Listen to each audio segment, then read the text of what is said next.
Sivan. It also happens to be July 3rd, right? That's right. That's where we are? That's right. July the 5th. This is the Happy Kindness. Independence? That's It's tomorrow. tomorrow. Real Kindness Happy. podcast with our special guest, Abelow, where we are going to discuss Emuna. Yes, we are. So, Avi, I don't know if you've seen any of our podcasts or not, but we typically, we start off, I think you have it backwards, Eli. Yeah. And there you go. We start off with a song. Yeah, a little bit of Nagunim before we do anything. Yeah. Can't talk about Emuna and kindness without a bit of soul. Love it. A little bit.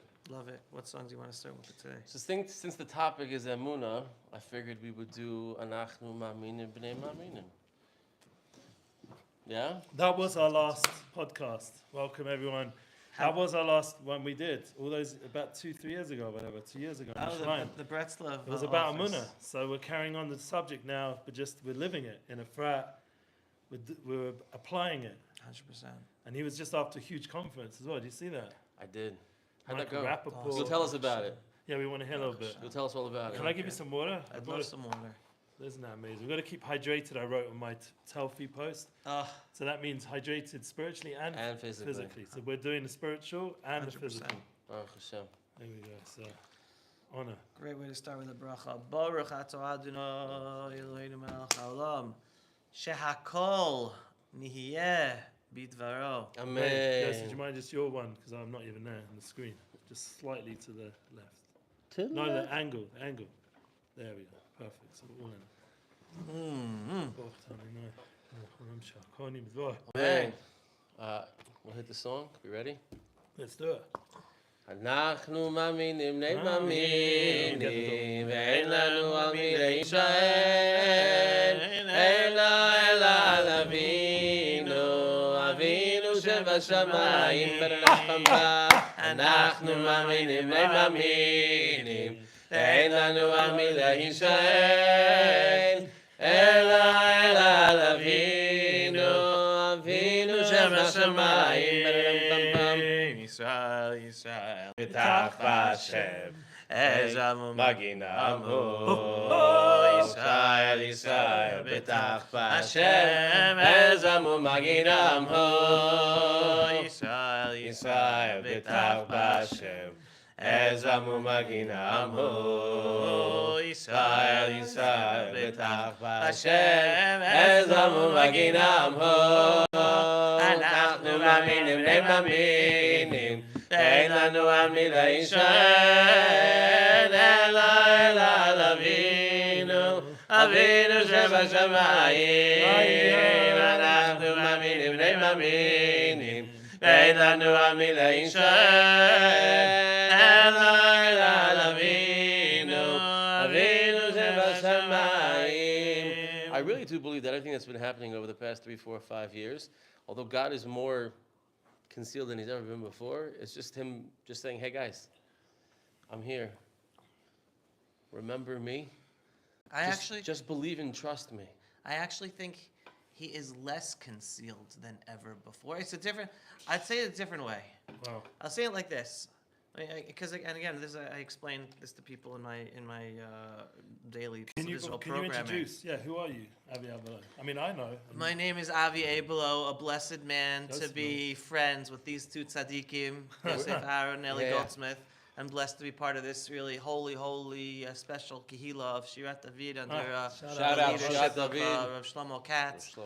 And who am I? I'm a Pashut Yid, proud father and husband, blessed to be bringing our 4 boys up in our ancestral homeland, to be feeling what it is to be natural Jews growing up in their natural habitats of our ancestral homeland, and blessed to be using whatever skills or voice that HaKadosh Baruch Hu gives me to have a daily media program. It's a nonprofit organization where we're the media war for Israel, fighting for the Jewish people against our external enemies, helping people understand what we're really up against on a daily level. and the internal challenges we're up against within the Jewish people that are trying to bring us down, which is so hence I'm always talking about the spiritual war, and to go bring that all back to Well, isn't that what it's all about? This is what that's what it's all about. it's almost as if All about.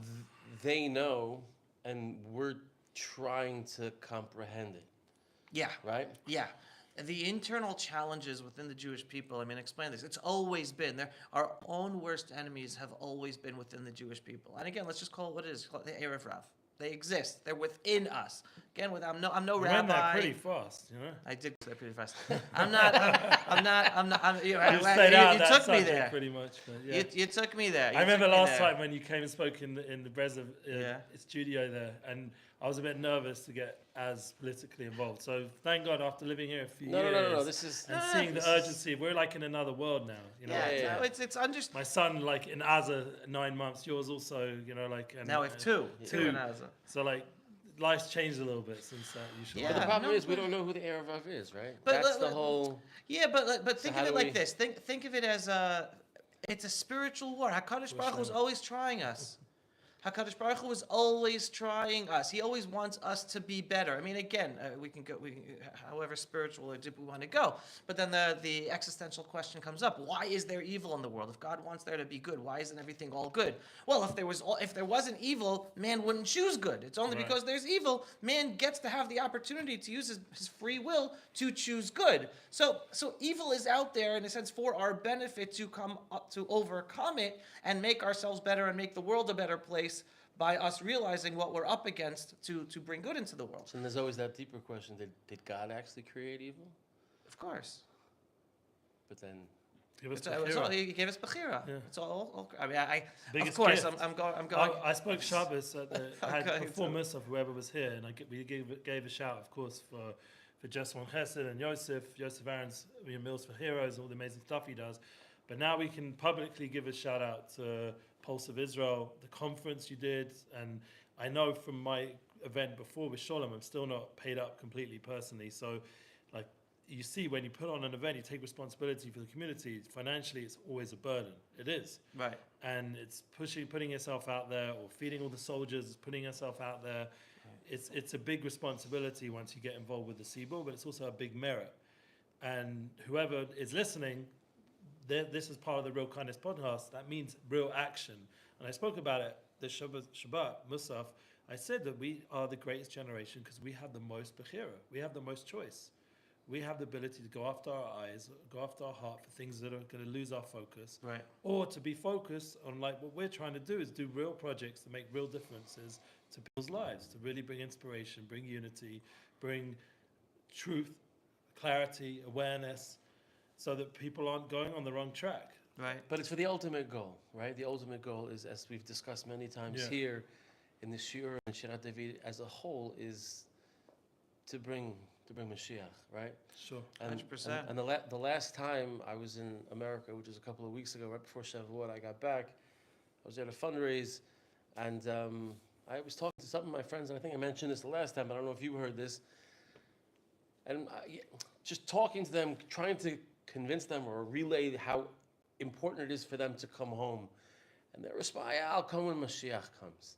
No, you bring Mashiach. Right. You So bring Mashiach. So my response to them was, I was a little frustrated, disappointed by their response. And he's like, well, what do you want from me? I'm like, I wake up every morning, say Moda'ani, do not let yadayim, say Birkot HaShachar, and I drink my cup of coffee. And as I'm drinking my cup of coffee, do you know what I'm thinking about? What can I do today to help bring Mashiach faster? Wow. This is what are you doing to bring Mashiach? Yeah. Like, what are you doing? And that goes What together. do we? And that ties into Yeah, the concept of Emuna. Yeah. That's what's really what it's all about. Do we believe be'emuna shlema B'vias HaMashiach. b'viat HaMashiach? That Do we is- believe it or not? You know, do the we Chabadniks, believe they that- leave out F.R.P. Shis Mameh. They just wanted the B'vias HaMashiach. But we have to. But that's one of the ani mamin. Ani manim. Say it please for me. Ani ma'amin be'emuna shlema b'viat Mashiach. Yeah. Yeah, one of the Yugminas from the Rambam. We have an obligation. Right. And following your point before, I 100% agree. We are the generation that has the ability for so much good. Like, fact that all the evil in the world is being exposed, the fact that all the ta'avot, all the evil inclinations, all the basic human desires, everything is so easy. Yeah. It's so easy. I mean, just walk down the street in terms of modesty, just in terms of the issue of dress and modesty. It's like there are no rules anymore. Right. I mean, forget about different parades taking place in cities like San Francisco and New York, and it's like modesty is gone. But then we have to look at it as the positive. And as the Jew, like we were saying, it's giving us the opportunity to overcome it all on such a higher level more than our parents and grandparents and great-grandparents who were not challenged as much to have to deal with those basic desires. So that's just an example. So the same thing in terms of the evil that exists today. But that does make him less concealed, though. Just that we have the ability. I still believe that he's less concealed than ever before. But it's the fact that we have the ability to choose. Right. That's the Emuna. Right, exactly. Emuna's going to help us make the right choice. That's why Abby came in to help us today. To just Can you tell us about the conference? 100%. Tell us about the conference. Yeah, we want to hear. So the conference, this is the second time we had our conference in Jerusalem and live streams all over the world for people all over. Seriously, people. There was thousands watching. Yeah, thousands watching all over the world, countries all over the world. And the Pulse of Israel and my voice is about giving people the inspiring hope beyond the depressing, sad headlines that make everything seem so horrible. Whether on a global stage, on a national stage, on the Jewish people stage, like things seem so bad. And I'm about trying to give people the inspiring, politically incorrect truth to analyze exactly what's going on the current events, real politic level, and then give over the inspiration, the Emuna-based, I call it the belief-based aspect of what's really going on to give people hope and inspiration to move forward in these very challenging, traumatic, sad times. Talking about trauma, I was out with my wife last night, and we were just Which in a... we encourage, by the way. Yeah, spend time with your wives. Yes. Wives, spend time with your That husbands. was another Date part night. of my schmooze, Musa. Date If night. you're going to use Make these sure you next do few it months, at least once every couple of yeah, weeks. focus on your family. This is the time period. Yeah, This definitely. is a great opportunity. Do not waste your life on work, no matter Yeah. how important your work is. Your family is more important than your work. You can deal without that other $1,000, $100, $10,000, whatever.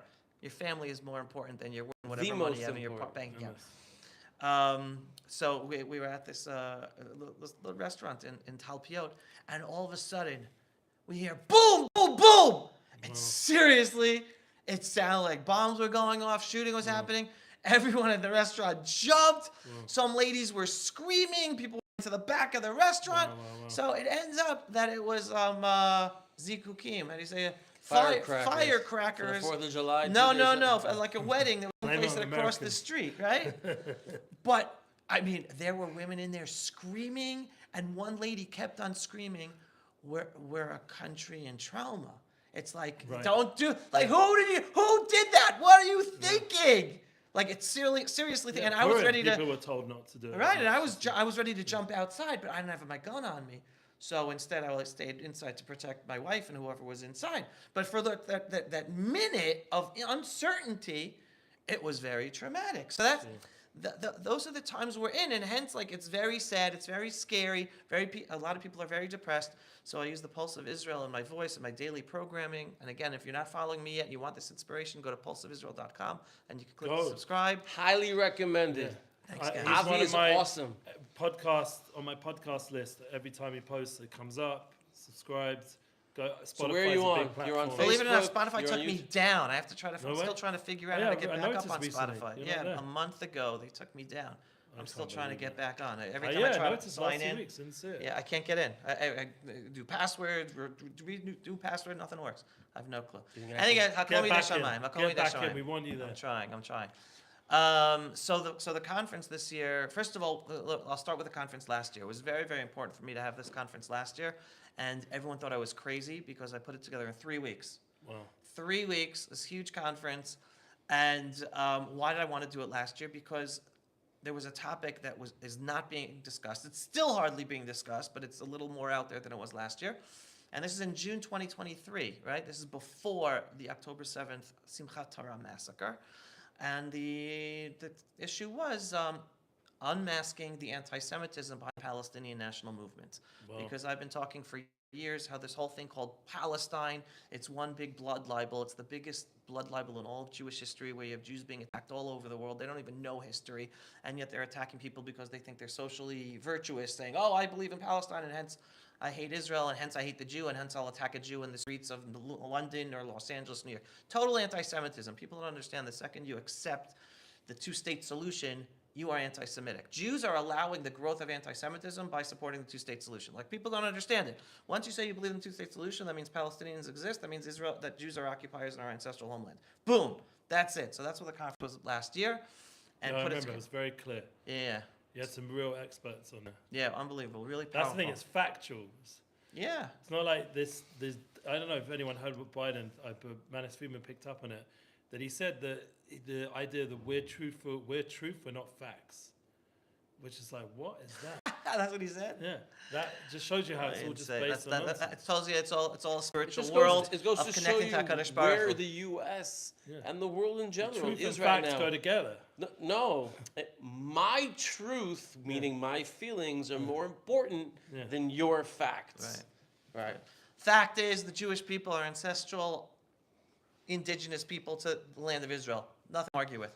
So basically that was last year. And this year we thought, all right, let's go. We're now in the middle of this war. And it's funny because this year we started earlier. So we started 2.5 months before, not 3 weeks before, right? So we had no clue what was going to be 2.5 months ago when trying to think of what the title, what the subject of the conference would be. But I figured the war's still going to be going on. What I like to tell people, and I said this at the conference, is that this isn't the Gaza war. It's not a new war. This is the 77th year of the War of Independence in 1948. All right, and that's what Jews have to switch their minds. Like, we don't have enough leaders telling us the truth about what we're going through.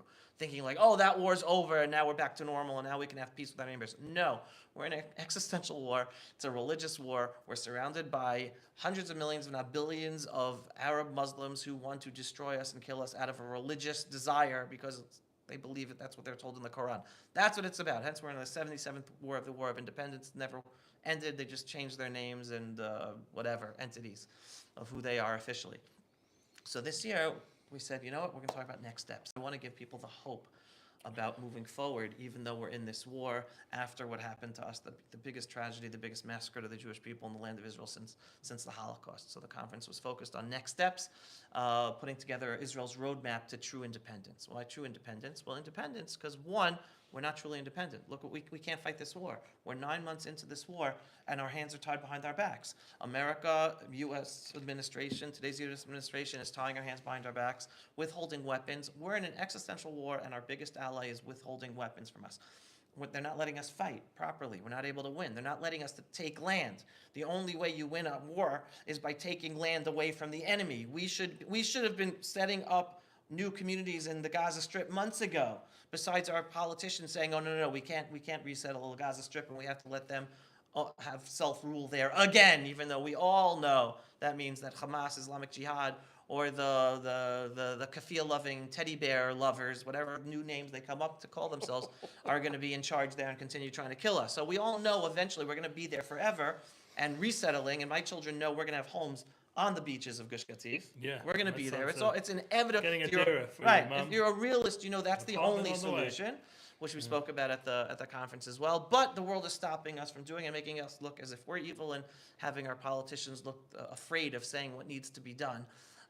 So we're in an existential war where the world is against us and stopping Well, us from. talking about the world being against us, I just want to throw in, like, say Michael Rappaport came, which is a big deal. Right, He we came gave and him an spoke. award, right. And so someone like on that level who really, from what I understood, was a Democrat at one point, and which generally was a bit more in the middle maybe, or maybe I don't know, it's complicated what it was. But we know now what Well, the Democrats of today aren't necessarily aren't the nearly same. what they were back in the day. But nevertheless, I don't think he was as strong about Israel and pride and as he is now. So how did it manifest at the conference? How did he give over there? Well, actually, after here, I'm going to be on my way to my studio in Jerusalem to interview him and get him to talk his story. So you've got to go watch the full interview there. But can you Yeah. just give us a little insight what he said at the actual conference? It's very simple. I mean, Without dropping the F-bombs that he dropped. yeah, no, but I have to say, I mean, I mean, when we reached out to him to give him the award for the conference, and we just asked very politely if it would be okay for him to speak without those colorful words, he was totally fine. Like, you know, Cool. he's totally respectful. He knows how to talk to different audiences. He has a certain public persona. Yeah.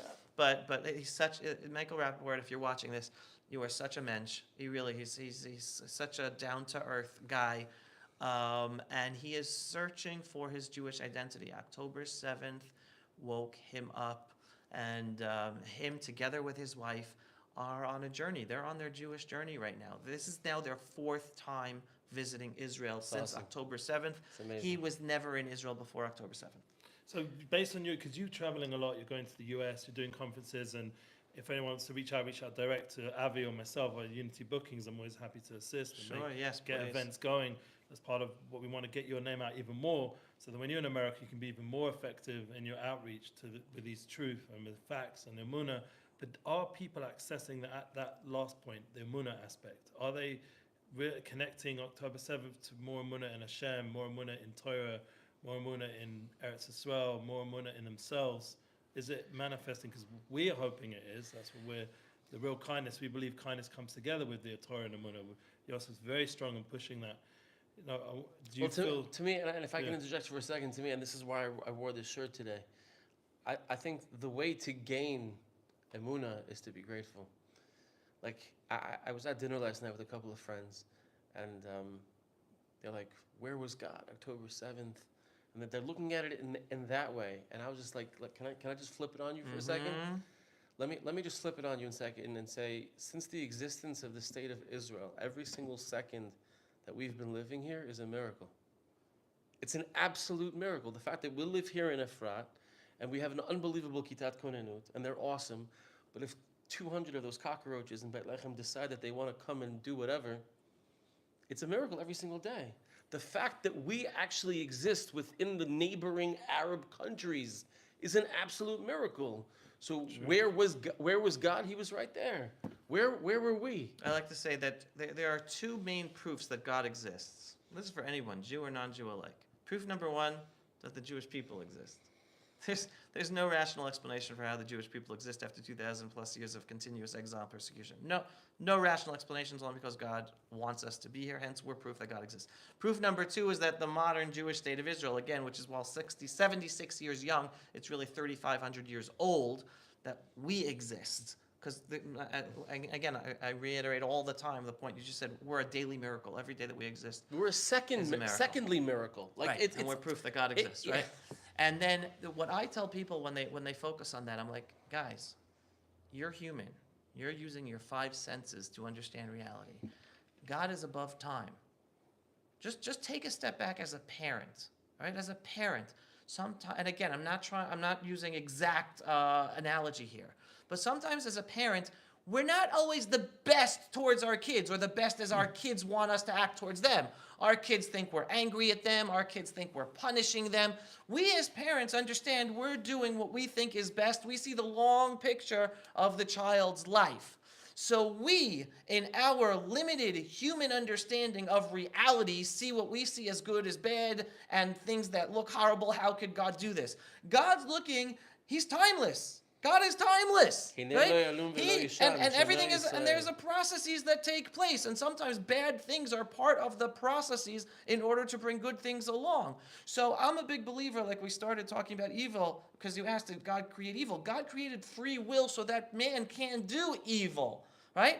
So bad things happen, but in the long scheme of things, we have to take ourselves out of the 5 senses, very limited human ability of understanding reality and understanding God, and say, wait a second, I'm a believer. I believe everything's for the best. I believe God is leading us to a time for us to take responsibility and be part of the process to bring the redemption, bring the Geula, have Mashiach come, which is partly Jews coming and living in Israel to be part of that process. And unfortunately, we Jews have to wake up sometimes, and sometimes bad things are necessary in order for us to wake up, and it's part of a long process, and you have to hold on and strengthen your Emuna, and not to look at the bad. And again, I'm all for being upset at HaKadosh Baruch Hu. All right, you could be mad at a Kaddish, but things happen. Be mad. That's a Be relationship. mad. Yeah. Right? That's a relationship. You have a spouse, husband, wife. Sometimes you're mad at each other. That shouldn't take it away from your love and your commitment to continue working together to make a better life together for the two of you, for your family, for your greater community, for humanity. So same thing with God. Every once in a while, be mad when something upsets you, but don't take your eye off of the ball, which is the bigger picture and the process we're going through as a Jew, as the Jewish community, as the Jewish people in Israel, and as humanity towards bringing the Geula. So that's how I tell people to look towards at October 7th or tragedies. And then to answer your question specifically about how, in terms of all my talks to communities and people, I can tell you two things, at least 2 points. One, I give over the message of spirituality when I talk. When I explain to people, I'm going to communities all over the place, explain to them what's going on in the war. Again, I'm serving in this war. I'm in IDF reserve duty every few months. I'm supposed to go back next month if it happens or not. We'll see. I have 2 sons fighting in Gaza right now, so I'm there. I know what's going on. We dedicate to their shmira, to their heavenly protection. Amen. And my son Baruch is a Bemash, and all the other soldiers. And they're both in Tzanchanim units. So they see each other every once in a while. That's right. So I explain to people there's the physical war, but beyond the physical war is the spiritual war. And again, this is one of the reasons I tell, and if you're watching and you live abroad, you're not yet living in Israel. You've not yet been blessed to make that decision to come home. I tell them, in Israel, we're experiencing the spiritual process in a much more stronger way than Jews around the world. Yes, there are Jews strengthening their Jewish connection more, their Jewish identity, connecting to Israel, but on a daily level, the spiritual process we as a Jewish people are experiencing here, and I tell people, do not listen to the headline news, not even the Jewish headline news, because on the ground, if you're on the ground, whether you're in Jerusalem or Tel Aviv or Haifa, you see unity of the Jewish people. You see ultra-Orthodox, you see secular, you see national religious. We go shopping together, we're in hospitals together, we work together, we're in cars together, we're serving the army together. Don't listen to the horrific headline news about protests and the divided people. It's noise. That's the Erev Rav trying to make a problem and cause division. Yes, there are a tiny amount of people causing division. They don't represent the klal. They don't represent the people. The people, the majority of Am Yisrael, are going through a unification process and strengthening our unity on the ground. So follow that. So that's the message you give over to people. I love it. How many of people? Everything unity inspires, unity unites souls. Of course. What Just One Chesed does all day, like helping inspire kindness, and that brings more unity. Everything we're trying to do, all 3 of us, is totally in line with your message. We're all aligned, and now it's a matter of people listening, doing something about it, and they themselves getting the message out there, supporting Avi Abelow's beautiful online platforms, Pulse of Israel, your conferences, helping him grow that, reach more communities in America and beyond. And but before we wrap up the wait, let me give point number 2. I just want to Finish answering the question, because point number 1 was that's the message I give across. How many people are internalizing that and really internalizing that? Who hear me from all these talks? I don't know, but I hope some people are internalizing that. Point number 2 is I do have many people who contact me who say because they listen to my programming, they are more connected to wanting to come back home and live in Israel. Which that's the biggest manifestation of internalizing the spiritual process that they understand they are going through or should be going through as a Jew today. So those are the two points in terms of data points I have to know about the process that people might be going through. And but all I can do, I tell people, I'm just the one planting the seeds. Right. So when people invite me to speak to their communities, I'm there to help plant the seeds, and then it's for them to grow those seeds over time and develop individually with their families, etc. I can give one story to actually further encourage this. Please. I was on the street doing one of my Pulse of Israel videos, and this woman stops while watching me, and I stopped videoing me in a second. I'm like, can I help you? Everything okay? I had no clue what her story was. Israeli, American, no clue. Ends up, she is an American Jewish woman from Florida, here in Israel with her family for vacation. And she was actually in Efrat for Shabbat with her family. Shirt of it. All right. No, Was she at David? I don't know, actually. Possibly. I don't Best. know. Would have come visit. I got one of my students. All coming right. this So Shabbat. obviously, you're talking about a woman and a family that deeply connected to Israel, even though they're living in America. And so she was in Efrat for Shabbat, and then she just out of the blue, and she goes, "Who are you? What's your story?" And I said, "What I do, and about strengthening people's connection with their Jewish identity and Israel, etc." And she just asked me right there on the spot, "Give me the Aliyah pitch. Give me the elevator pitch for Aliyah." Obviously, she was getting it when she was in Efrat, right? Sure. So I give the Aliyah pitch, and then she calls over her husband, and she goes, "Give him the pitch also," because I think she was the one She was stronger. sold. She was sold. She but was sold. He was on the fence. Right. The husband wasn't. Right, so I give that. And then we continue talking, and in terms, and I've said about for the kids in the future.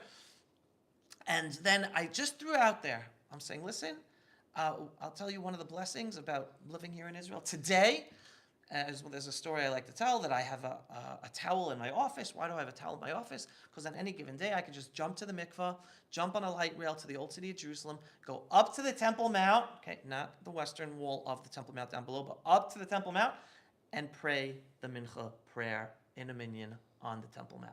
Wow. Okay? I'm saying that's how blessed we are to be living in Israel today. Like for thousands of years, not even possible, and we're blessed to have this opportunity. And all of a sudden she goes, "Can we go up with you to the Temple Mount?" I'm like, "Sure, how long are you here?" I thought she mentioned she was only in Israel for like another day or whatever. So I'm like, all right, so we'll go tomorrow. The next day, I went with her family, her boys, her husband to the mikveh, and we went up to the Temple Mount, kehalacha, according to Jewish law, with her as well. Wow. Obviously, she also went to the mikveh following Jewish law. Wow. And from what I understand, again, she was here with her kids for another 2-3 weeks, enjoying the land of Israel with her kids to experience living in Israel and connecting what it feels like to be a Jew in Israel. They're making Aliyah. Wow. Husband's on board. They've decided they're making Aliyah. Welcome up, Bayam. Welcome. All right. Now, I'm not taking any credit. A lot of people were involved, and obviously the mother was on her own personal journey and working with her husband to get there. But that's a process. She with her husband and with her kids went through a process. They actively went through a process. If you're Jewish and not yet living in Israel yet, and not yet thinking of Aliyah, of coming home, or you're thinking about it but not doing anything about it, be inspired by this mother. It's something you do. It's an active process. She worked with her husband. She worked with her children. She actually had her children be excited. I mean, I met them at the beginning, and they weren't so excited about Israel. And then I was following her on Facebook. Her kids were loving Israel. And they're sensing, and she was posting, like, they understand living here is living Jewish. It's not just living a Jew, and I'm sorry, all you Americans or anyone in the diaspora, but yes, you're all second-class citizens.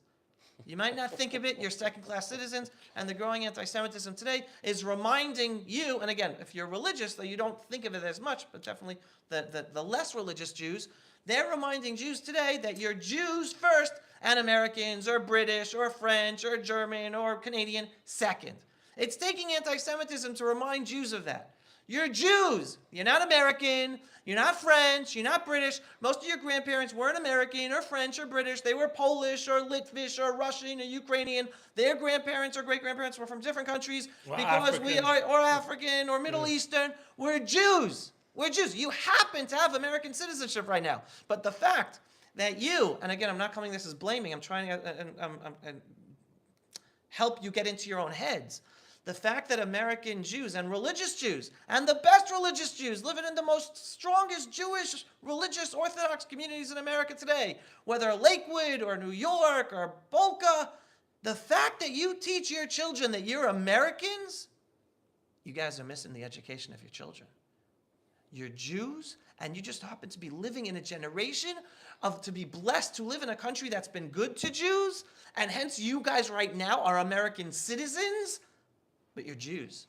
I promise you, your grandchildren are probably not going to be American. They're going to be Israeli. This reminds me of that story. Or better, you heard him. Between You are Jews, right? Jews in the Jewish Jews state of who Israel. come from I don't know, Judea and Israelis Samaria, by the way. sometimes are a little bit Right? That's nationalistic where for Jews me. come. But what you just said, You know, it reminds me of the story of You also Golda need a Meir and fresh Henry leather. Kissinger, right? Which story?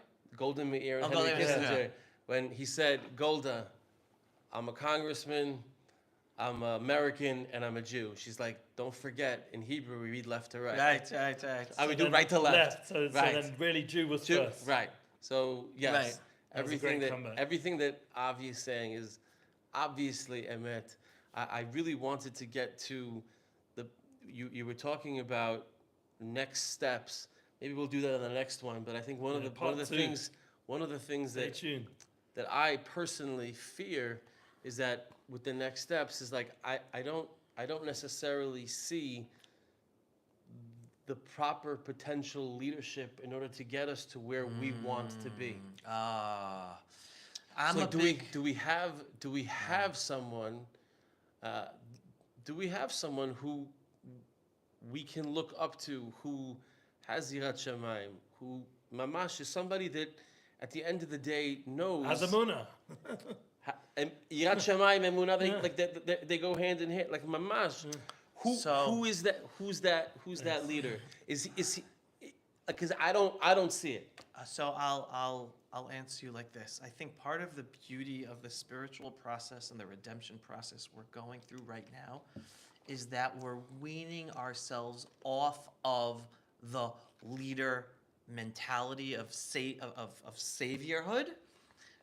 Mashiach will come, but before Mashiach comes, Am Yisrael as a collective will be leading ourselves despite the fact that we are leaderless.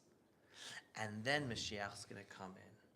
And I see the spiritual process we're going in is Am Yisrael. We're taking responsibility.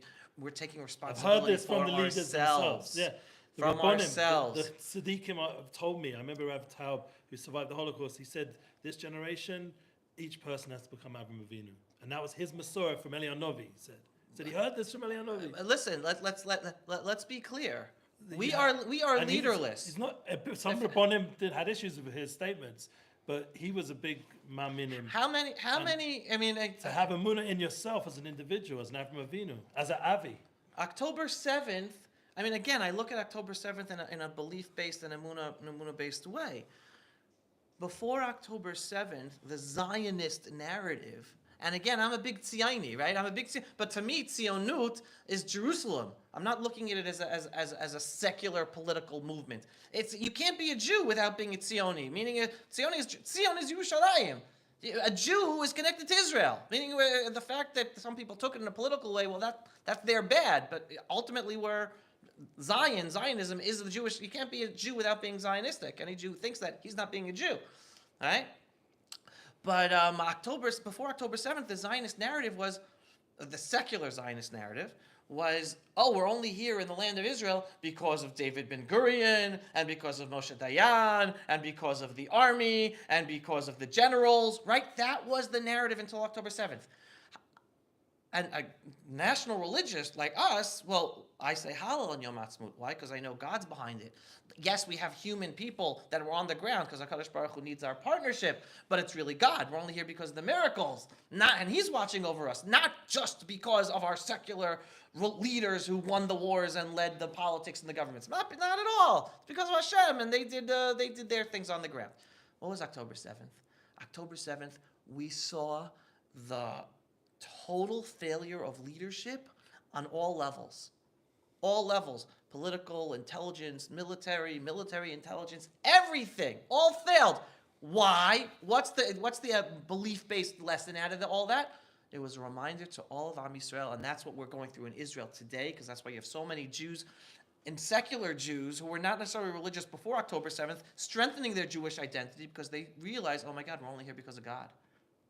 That's what October 7th, that's the real wake-up call of October 7th, that HaKadosh Baruch Hu, it's not that HaKadosh Baruch Hu wasn't there. It's that evil people did something evil because it was allowed to be done because of so many things, and now people are waking up and realizing we're only here because of God. It's the opposite. And it's because people are waking up that we're supposed to strengthen our relationship with God that we are going to bring the redemption. And we are leaderless. And again, how many rabbis in America today are telling their communities to wake up and realize they're Jews and not Americans and start making your Aliyah plans? How many? So I'm sorry, and I have plenty of friends who are rabbis, but community rabbis are not leaders. They're not leaders. Community rabbis are paid by the community, and they have to keep their jobs, and they're not being leaders. They are being paid to try to be spiritual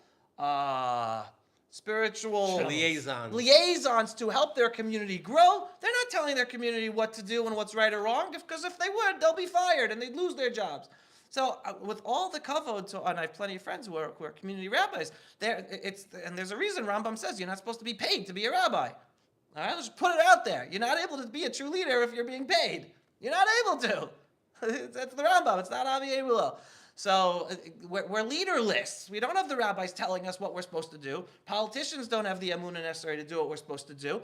We're in a process of the Jewish people on the ground, reclaiming our Emuna, reclaiming our identity as Jews, reclaiming our true connection with our ancestral homeland. And part of the conference and part of my messaging is understanding our identity. We are a chosen people with a chosen homeland, with a chosen purpose.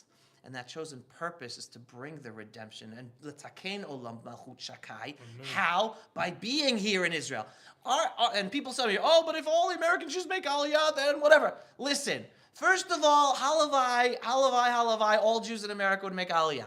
Halavai, right? First of all, because that's what you're supposed to do. We're supposed to live here in order to fulfill our purpose.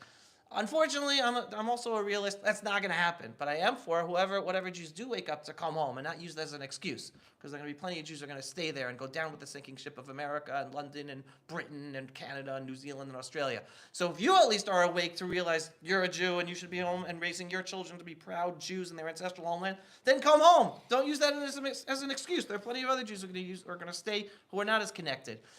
That's our purpose is here. Can I put a stop to this now? Yes. The reason being, one, we've all got so much to do. Literally, one of the beautiful parts of all three of us is we're very active in doing things. I'm like watching messages flick on that phone. I've got another one there. I haven't even seen it. He's got his phone's going wild. Your phone's going wild.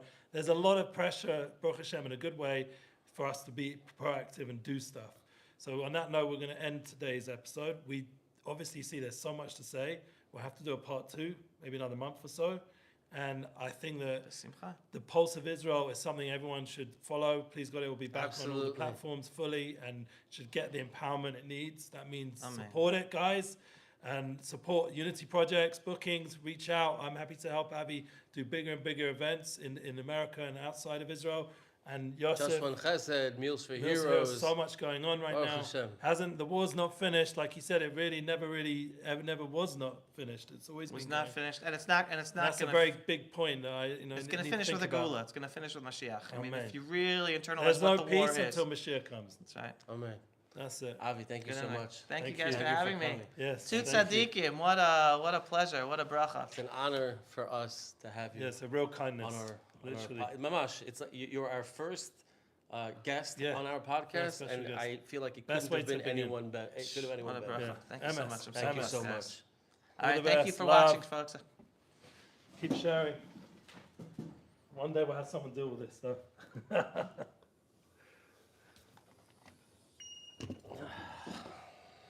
What's he going? Yes, thank you. Thank you to David for hosting again.